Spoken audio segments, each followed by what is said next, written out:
bam, I just come right in and finish it. It's a fatal thrust. Whack, just come right in.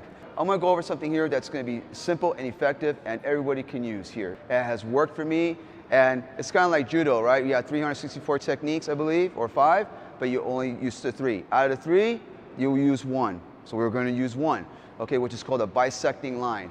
It's simple, efficient, and it works. So he's gonna give me a deliberate thrust. What I've been doing is called a bisecting line. This is the bisecting line, okay? Naturally, the human body, when it thrusts, it's going to curve, right? Because our arm goes at a 45 degrees and we're going to swing.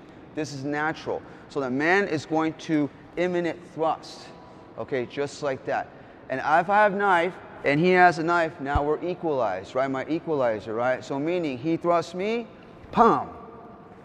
That's all it takes. It's a fatal thrust. Whack, just come right in. Again, so it comes on here, he gives me a thrust, boom. I just put it out there. Why? Because I put my body, and then boom, you come right inside, and then you finish. If he's over here, he's walking up to me, he throws, boom, I just come right in and finish it. If a person's like 130 and the other person is 200, it can happen. Because mostly men are going to rely on power with their arm.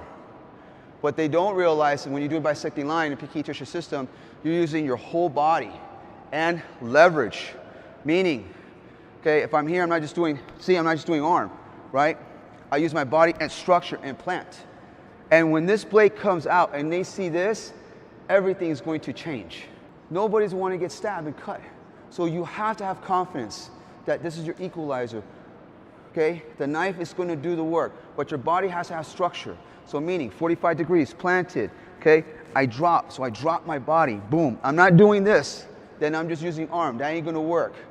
It's like I drive my body in like a whole one corkscrewing in, right? I'm drilling my whole body in. And then once that happens, I thrust. I assure you, this will work. Big, however, because at the end of the day, it's this guy they're gonna look at, not the opponent, this.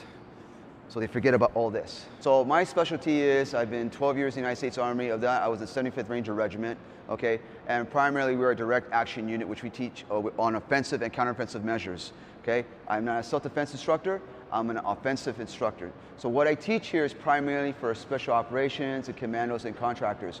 So what that means is that when we're teaching this, the more you learn about the knife, what it can do, the more you're gonna humble yourself, meaning, the knife is not meant to take life. It's meant to preserve life.